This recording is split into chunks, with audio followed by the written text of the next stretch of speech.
I'm here in Park City, Utah with my good friend Zane Pilzer. Paul, how are you? Great.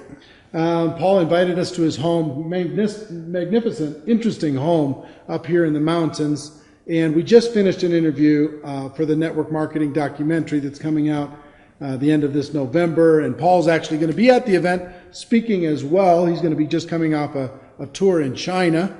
And Paul is a entrepreneur. He is a college professor. He is an author of 11 best-selling books. The first book that I read that changed my thinking on distribution and how network marketing fit in the world was a book called Unlimited Wealth. I'd still recommend you get that book today. He's working on a book now called The Sharing Economy. The Sharing Revolution. The Sharing Revolution, which is going to be coming out next year, hopefully, and doing a lot of research on that. And he's also an entrepreneur, a very successful entrepreneur. He sold a company last year for, what, $435 million. It was in the middle of an IPO. One of our customers bought the whole company. $435 million. So Paul's doing okay financially. He's spoken and been an advocate for the network marketing profession for a long time.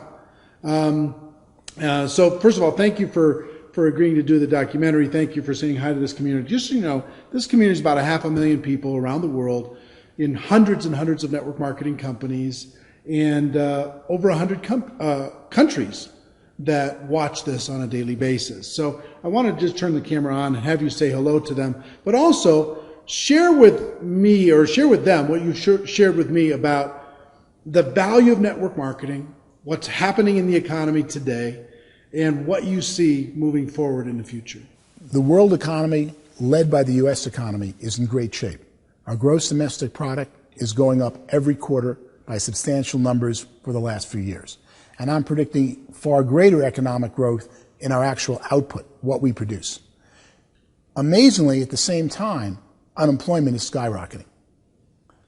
What we're seeing is the real growth is the growth per employed person in gross domestic product. An example I use in my work would be, let's go visit Pilzer's Island, where 10 people fish with a fishing line. And they go out every day and they barely catch enough fish with their line for each fisherman to feed their wife and their kids. And all of a sudden, new technology shows up, a missionary with a net. Now, 2 fishermen with the net, one to pilot the boat, one to throw the net, can catch all the fish that 10 used to with the lines. That's a 500% increase in productivity. The island still got the same amount of fish, but it's got 80% unemployment. And of course, the challenge is, how do we quickly get that 80%, the 8 fishermen who no longer are needed to fish, to do something else? And the problem is each job they should do doesn't exist yet.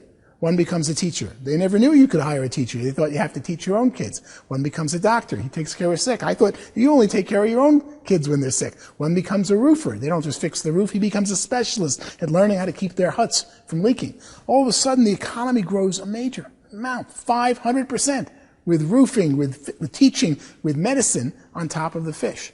But notice, none of those jobs existed until the unemployment occurred, the 80% unemployment from the net. And that's where we are in the world today. Let me ask you a question on the unemployment. You say unemployment skyrocketing, but the reports, if you look on the news, they say unemployment's going down. Well, that's because we changed the definition a few years ago of unemployment. In the United States, if you haven't found a job for 6 months, we don't count you as looking. We say you're no longer on the unemployment rolls. So we really have, in the order of 30% by my numbers, of the U.S. population unemployed or underemployed. Doing some token, 30%. Doing some token job. Not just looking at the people who are out there producing value and going to work. And you see it all the time. You know, look at the government's number of 7% unemployment because they're only counting the ones who are less than 6 months unemployed, right? And if you look close at that, you go, it doesn't fit my reality. Take a list of I like to take the list of the 24 little homes in the block I grew up on. Where are they now? And who's unemployed at 50 years old? Or do the unemployed list of your relatives, of your cousins, or take some body of population, not based on where they work, and look who's unemployed, and you'll see 30% of the people in your life would love a job, would be working, but aren't finding something. Or would love a better job. Absolutely. Maybe they're working part-time somewhere. Not what they would call fully employed or utilized. Yeah. And then what we see is that those who are employed are making more money than ever before. We see that right now when you go to book an airline seat and they're all filled up. at prices 40, 50% above 5 years ago. We see that whenever you want to go to a certain restaurant or buy the newest car. They're all producing them, but you have to wait for it. So those who are doing well are doing better and better than ever before, and they're about 50, 60% of our economy. The challenge and crisis is what are we going to do worldwide with the people who are laid off because we no longer need vinyl records or digital CDs or CD-ROMs or all these new things as technology keeps changing, and we find better ways to do things more efficiently. Or Uber's so much better way of getting somewhere in a town than using a taxi, but someone's got to go retrain the taxi driver how to own his own car, take it clean, and become an Uber entrepreneur. Or Airbnb is a certainly much, much better way to go stay in a city than some horrible hotel room where you got to wait in line and check in, and you don't know who you're asking, and everyone's trying to sell you something at every time, and a cup of coffee is $8, than staying with some friend of yours. In fact, one of my employees just recently, I asked who uses Airbnb. Girl raised her hand. I said, how do you use it? She said, I rent out the couch in my studio apartment. And I looked at this young girl and I said, you feel safe renting out a one-room apartment studio? And you feel safe renting the couch? Yes, I only rent it to graduates of Oberlin College. I go, why Oberlin? Well, they like music. It's a great music school. And I went there. And when they tell me who they are, I check out on the web. I sign in as an Oberlin alum, and I see that they're really who they are. And then we usually have a lot in common because they're often from the same class. What a great world. Have a fascinating guest this weekend, and she pays for 110% of her rent by renting 10 days in a ski town, the couch in her studio apartment, to someone who went to college that she may or may not have known before. We see so many improvements in the world due to technology happening fast. But the scary thing is, what are we going to do with the unemployed? And that, of course, brings me to why I love network marketing so much. And love is really the right adjective here. Because only network marketing goes out there and says your employment past doesn't determine your economic future. Only network marketing says, you convince me you really want this, I'll take the chance and hire you. But I wouldn't hire you as an employee coming up with the money and the forms and having to pay you whether you produce or not. I'm going to hire you, but you're only going to make money if you listen to me and we train you together and we work and can succeed. So only network marketing has the opportunity to offer opportunity to so many people who have fallen off track. And that is unemployment, particularly the unemployment caused by structural unemployment, that's changes in technology, is the greatest crisis facing the United States and the developed world today. Because eventually, when you hit 60, 70% unemployed, you're in big trouble. Saudi Arabia has 90% unemployment because they pay people for not working and they import all their labor, and they become the hotbed for spawning so many bad activities and bad formats. We're right behind them unless we find ways to retrain people who are displaced by technology, and network marketing leads the way in making that happen.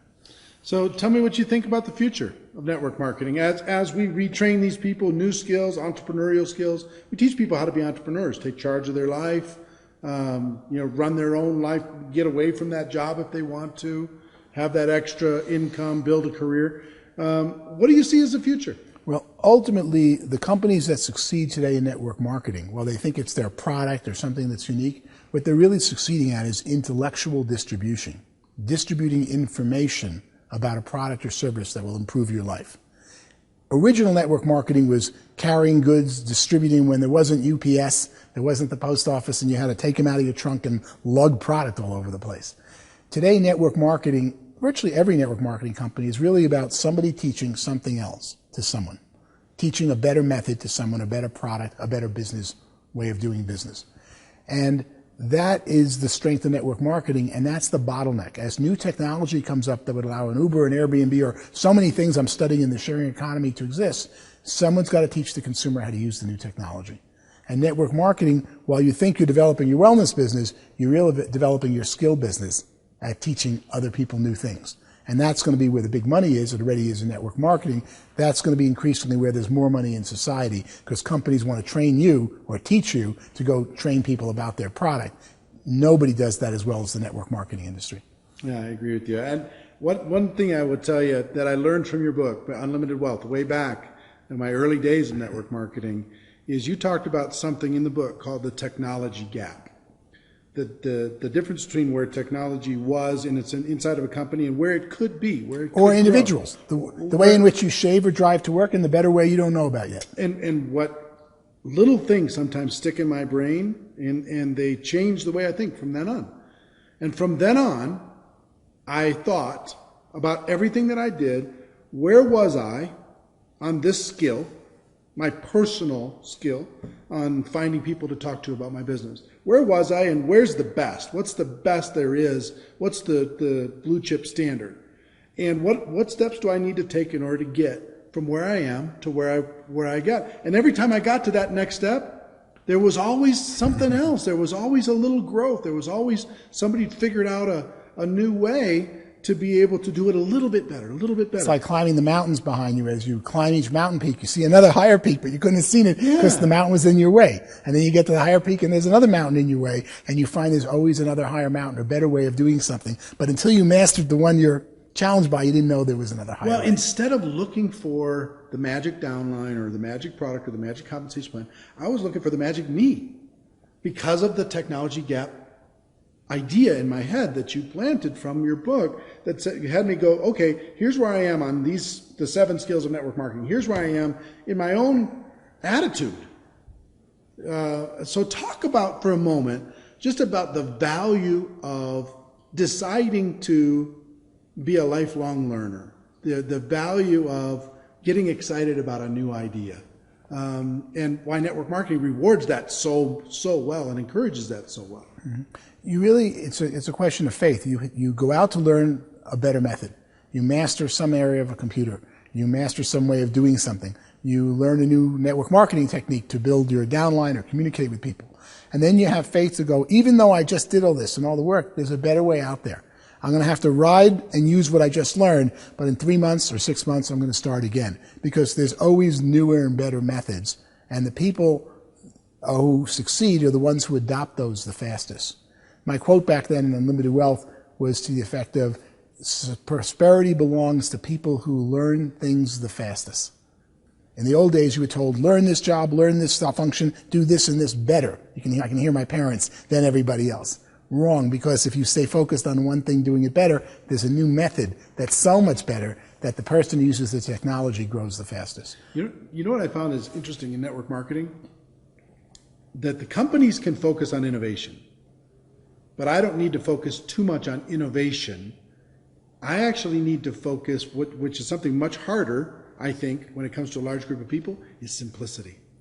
That's the difference between being average and being exceptional, is how simple can I make it? How basic can I make it so it's doable for a brand new person and they can pass it on to the next and they can pass it on to the next? So it's not really about necessarily massive innovation, being radically creative. I need to be creative and clever and strategic in my mind of how can I get it simpler? How can I say it clearer? That's the true genius. The best nuclear physicist can explain physics much better than the normal high school teacher teaching physics, even though he's explaining it to a 10-year-old. And if you practice teaching, as you and I both have young children, practice teaching things to children in the 8 to 16-year-old range, that's when you learn you really know it. I keep going back to the drawing board when my children ask me questions about economics or politics, and I go, oh, no, I really can't explain it yet. And I go back for hours to go get a 5-minute explanation for them of something I thought I know. Only when you can teach it to a 12-year-old do you really understand the subject. Well, Paul, we talked, we've been taking up a good portion of the time today. We talked probably an hour and a half on just the documentary itself before we decided to do this real quick. But I can't wait to see you in November at the Mirage in Las Vegas. Can't wait for you to enlighten people on all of the research that you've done and the value that you can bring to that community. I want to thank you for what you've contributed to my life and my career and my thinking, and what you've done for millions of other people in the network marketing profession. So I appreciate you, my friend. Thank you very much. All right. And ladies and gentlemen, our wish for you is that you decide to become a network marketing professional, that you decide to go pro, because it is a stone cold fact that we have a better way. Now let's go tell the world. Everybody have a great day. I'll see you next time. Take care. Bye-bye.